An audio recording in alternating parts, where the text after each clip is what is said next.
USAA knows dynamic duos can save the day, like superheroes and sidekicks or auto and home insurance. With USAA, you can bundle your auto and home and save up to 10%. Tap the banner to learn more and get a quote at usaa.com/bundle. Restrictions apply.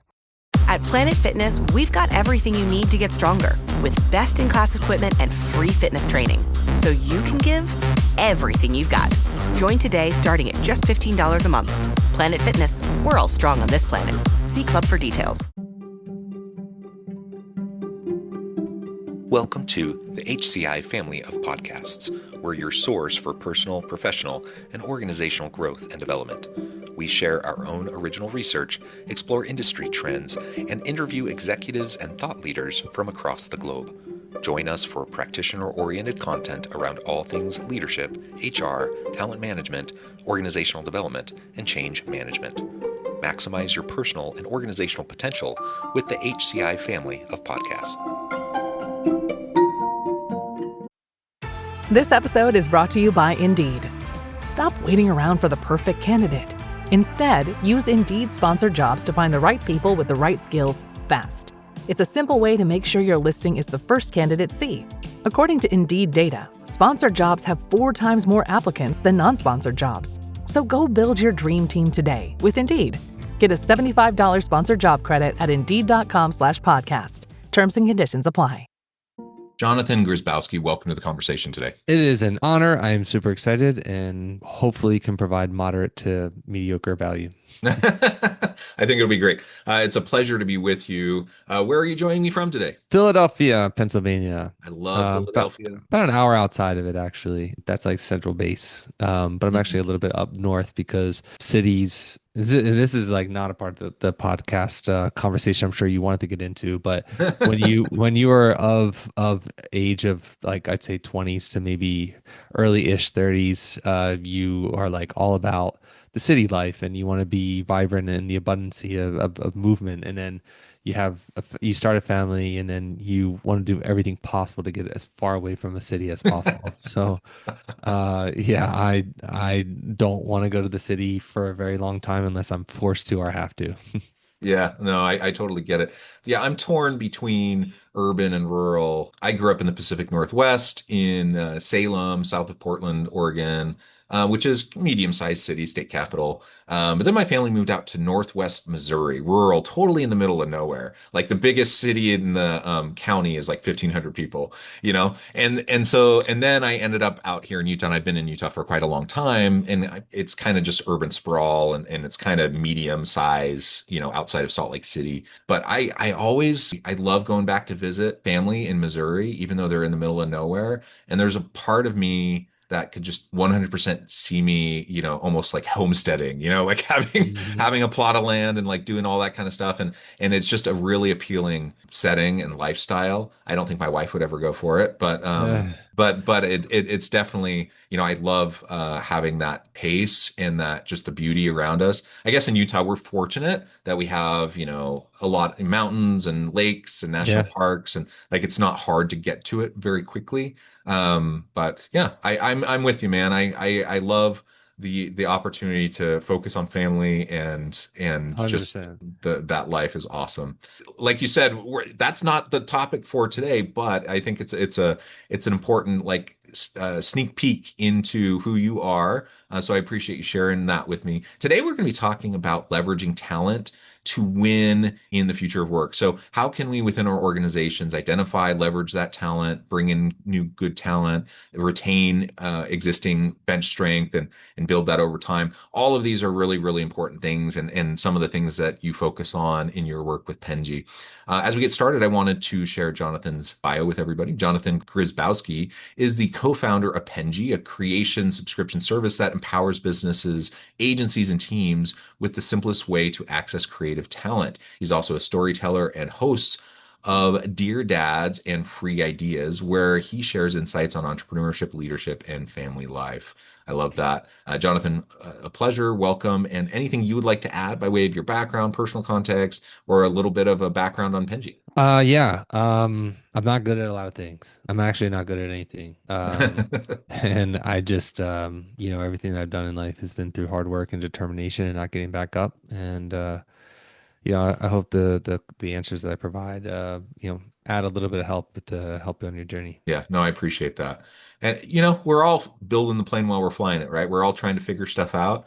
And it's all about the journey. And like you said, fall down, get back up, and have resilience in the face of the challenges that we all face, because we all got them. We all have stuff that we're dealing with. Many. Tell us a little bit more about Penji and your work there, co-founding and ramping up, and really what your goals are there.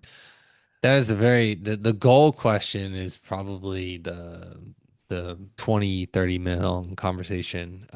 Leveraging people is obviously important as well. But Penji is a creative subscription service. So rather than hiring somebody in-house, you can hire a company like Penji, and Mm. they'll be able to do all the work, and you do the brain power yourself. So whether you are we are like the creative team for your team. And so whether that team is a team of one or whether that team is a team of 100, we are basically the ones that take all of the ideas and execute them for you, and then you just kind of place them wherever they need to be. So any type of economics related to hiring an in-house person, you have the salary, you have the taxes, and then what happens if they have the onboarding that doesn't necessarily cost you anything, but it does cost you time, which I would argue that it does actually cost you something. For sure. Yeah. And then all of that other fun stuff. Then what happens if they don't they don't work out, and you have to let them go? Well, guess what? You're going to be paying more taxes because that's always fun. And so Penji basically solves that problem where if you need somebody very quick and you need somebody to do work for you almost immediately, you don't have to go on these third-party websites in order to talk. You can literally hire somebody and hire Penji immediately, get connected with the top 2% of graphic designer or creative in the world. And then within 24 hours, they're going to be able to send you a deliverable that's almost as close to pixel perfect as possible. We have hundreds of creatives all over the world, thousands of customers paying us, and we're solving that problem, which is talent, reliable people that someone can be implemented into your business within minutes, and then be able to understand the brand within a couple of hours, and then be able to get rocking and rolling with the creative content within a day. Yeah, I love that. And talk a little bit more about what you do that's differentiated from, like Upwork or some of these different platforms, where folks will go find talent. Like you said, it can be a bit of a crapshoot. Like you're trying to vet and like understand like what people are doing. Talk us through that a little bit more. So there's nothing bad about any of those platforms. It's just Yeah, what absolutely. is Just different. Yeah. Yeah, so it's like I preface that because I don't want it to sound like those aren't those aren't the best option, or the worst options are the best options. Like they are great options if you're in a bind, and I think in terms of their price points, I think are also super strong. Hmm. When you go onto these platforms, you basically communicate with multiple people in order to vet your idea, and then Yeah. they ended up telling you that the idea is great and that they can do it. And then you receive the deliverable, it may not necessarily be as great as you thought it was, and then you have to make modifications, et cetera, et cetera. That process can be drawn out to a week, right? Yeah. And again, you might be able to receive the funds, the cost associated where it's right within your wheelhouse of what you want to spend, but there's just so much additional cost that you just may not be aware of. How Penji works. Oh, and in addition to that, the person that you're hiring, they're very good at one specific thing, but then you probably need multiple things, like for example, a video or a logo, or maybe you need creative direction on a particular project, or maybe you want something hand drawn. All of these things in particular are going to be available to you, because when you work with a company like Penji, you get multiple designers, as many as you want, in different skill sets that you want. So you can have an illustration and a logo and a website design all within $1,000 a month. And in order to be able to hire that whole team within the United States is going to run you at least 200 plus $1,000 a year in order to achieve that. Hmm. Yeah, no, that's super helpful. And again, like you said, there's nothing wrong with all these various platforms. I mean, overall, I just love that we're in a world today where we can connect talent to organizations in a variety of ways, traditional employment, contingent workforce, and we can partner with agencies like yours, with organizations that can put you in place with, vetted individuals that can work on projects for you. Again, more, it sounds like what you're describing is a little bit more holistic of an experience with vetted, talented people who can help you on multiple aspects or phases of a project, as opposed to like, a Fiverr, Upwork, where usually it's like one very detailed, specific thing, one very quick, specific deliverable. And whether it happens quickly or not, and whether it comes out with the quality that you're looking for or not, that's always, a little bit of a crapshoot.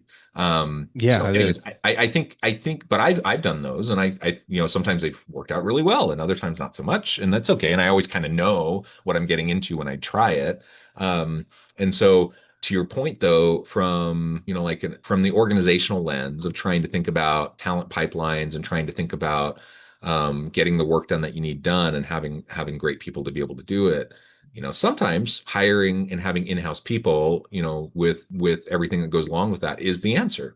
But a lot of times it's not, just because it doesn't give you the agility, and flexibility that you need in the modern world of work. And there's, debates to be had around that, good and bad, whatever, the shifting psychological contract, the shifting nature of work and of talent pipelines and everything. It's big conversations to be had around that. But in the reality that we're in, we do need creative, flexible ways to tap into talent, And so this seems to be one of those great opportunities to be able to do that. Absolutely. I would also say that Penji works well with one person teams, but I would actually not recommend Penji for one person teams. Um, Strictly because a lot of founders specifically are all over the place and they don't necessarily know what they want, Yeah. or maybe they do know what they want and they're just not there. I would say like the best customer for Penji is people who already have an internal team or have a good understanding of how the internal process of creativity works. So yeah, I mean, exactly right. So like if you have a creative director, or if you have like an internal team, that person has a good understanding and just needs help. And I Hmm. think that's where, like, in order to help as a leader of your organization, you need to be able to identify the inefficiencies of your workflows and then be able to fill that with paid positions, whether that be in-house or external, or resources or AI or some kind. But there are a lot of people here, that are basically, you're paying them 60 to 100 plus $1,000 a year and they're on Canva pretty much every single day. Yeah. Like if you're bringing somebody in house in order to bring them, you're not hiring them as a grunt worker. You're hiring them for their creative brain. At least that's what I hope you're interviewing them, or that you're hiring them for. So if you're bringing them in for creativity purposes and contribution to the actual business as a whole, then you need to be able to leverage that to the best of your ability as a leader. And you should not be giving that person grunt work. If there is grunt work in your business, you should outsource it. Whatever that looks like, you should outsource it. Yeah, well, let's dig into that a little bit, because there's all this repetitive, when we say grunt work, it's the repetitive, it's the stuff that can be automated, and or the stuff that, often AI can be leveraged for, at least in some ways, or at least in initial drafts, or things like that. Ideation and things like that. How have you seen that impact your work, your organization, and like broader kind of thoughts around just what this means for the future of work as organizations are trying to optimize talent, lean into these disruptive technologies, and also recognize, you still need the human creativity to be a key part of all of that. Love AI, love all of it. Our designers and creatives, they are told to use it. Yeah. To your point, it still needs a brain. So therefore, regardless of whatever ideas that you have, it still needs to be able to, something needs to be created. with somebody else. And I think that's kind of like where Penji comes into to play, is that creativity brain. Whereas like you actually want to filter 17 times in order to find something that's good for within AI? Probably not, especially because like when AI is creating the designs, it renders quite a bit and requires a lot of information and time. So therefore that's like additional time that you don't want to spend time on. So therefore, like, should you do it? And if that's the answer, then sure. If that's what you can afford, then go for it. But again, like, as your business grows, you need to outsource to the best of your ability. And whatever that business looks like, as a single person business, it's probably sales. So then go back to doing sales. If it's a internal team and you're the marketing or the ads person, you shouldn't be designing the ads. You should be putting the final touches on the ads in order to make sure that they run properly. So like, will it ever be disrupted? Sure, it's going to be moderately disrupted, but I think in the end, it's just another tool. It's just right now it's like, this is the fancy tool. This is the carrot that's being dangled in front of everybody, and it's shiny and new and cool. And it is cool, but I think, to your point, I think it still needs a creative brain to achieve it. Yeah, well, in the AI adoption across organizations, I mean, at this point, we're still fairly early stage. For most organizations, they're not very sophisticated in how they're adopting AI usage, and it's largely very ad hoc and haphazard, various frontline employees trying to figure out how they can utilize certain tools to help enhance what they're doing in their jobs, and not a lot of high level strategy or coordination from what I can see in most organizations around AI usage. And that's why there's increasing number of like reports coming out, and studies coming out around the ROI of AI investments, and the actual practical, usage, and how it's benefiting organizations. It hasn't caught up to the investments yet, and will it? Probably. It's such a great tool, but you have to be very strategic and intentional around usage and implementation.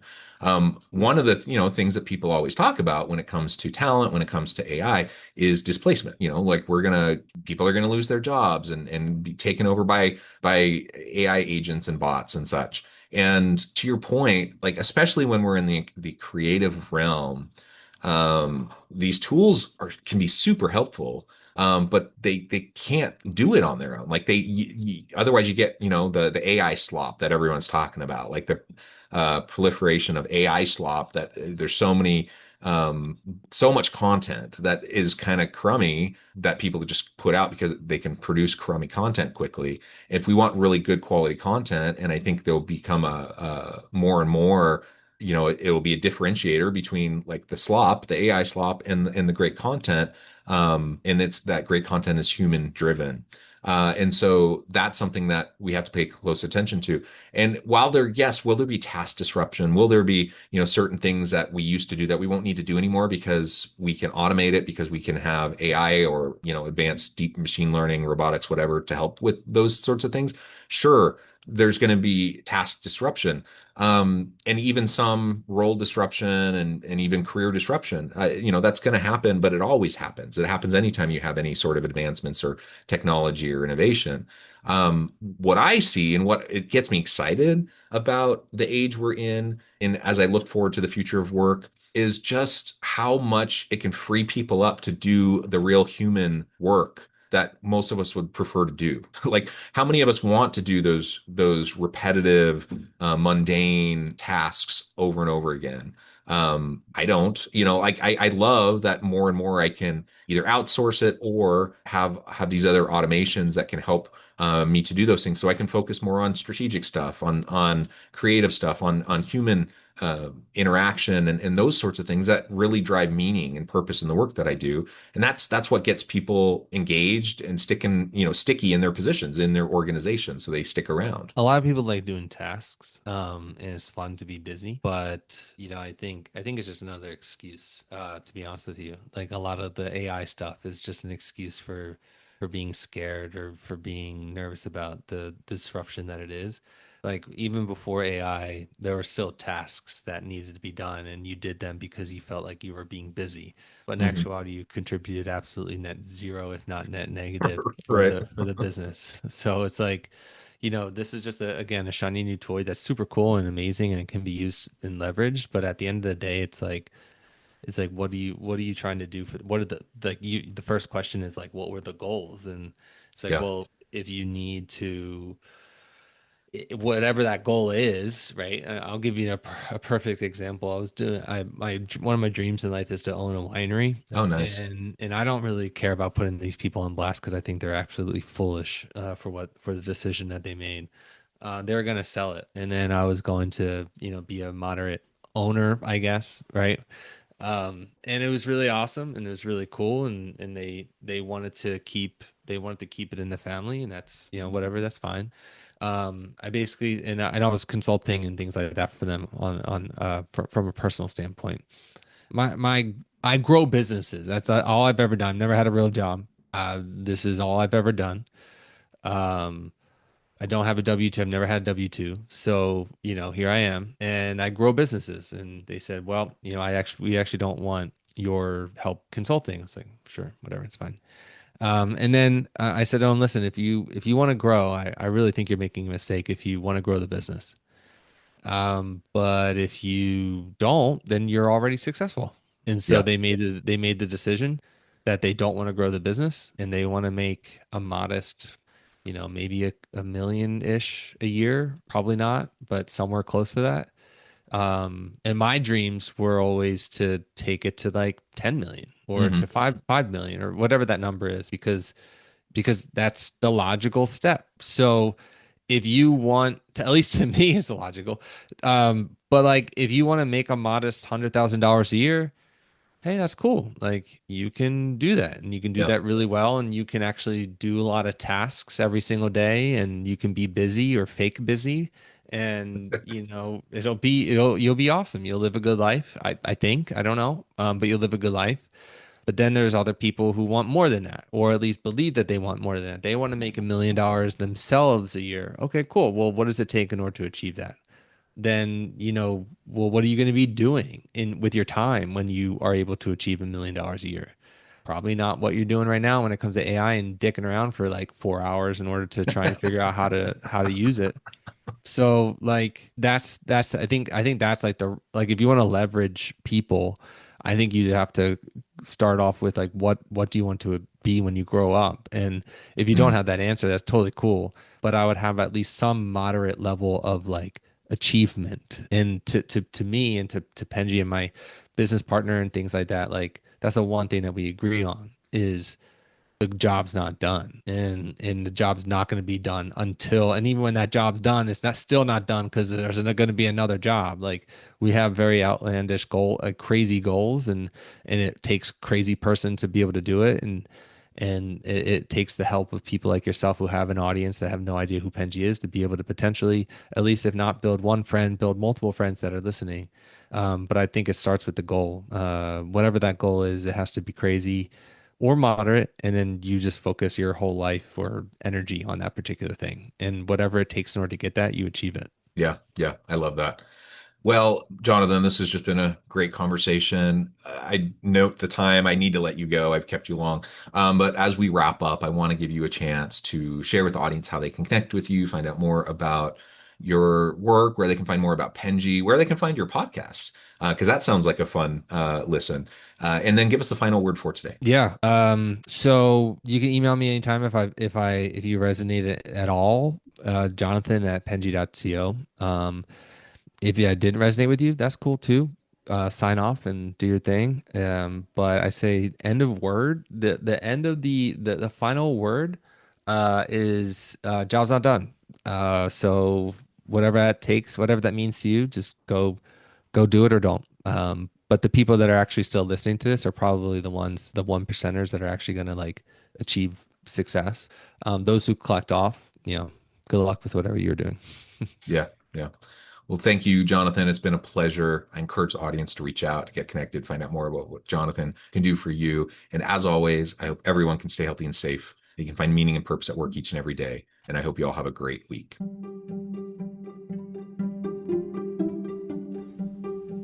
Thanks for joining us for this episode of the podcast. We hope you stay healthy and safe, and please join us again soon. LifeLock, how can I help? The IRS said I filed my return, But I haven't. 1 in 4 tax-paying Americans has paid the price of identity fraud. What do I do? My refund, though. I'm freaking out. Don't worry, I can fix this. LifeLock fixes identity theft guaranteed and gets your money back with up to $3 million in coverage. I'm so relieved. No problem. I'll be with you every step of the way. 1 in 4 was a fraud-paying American.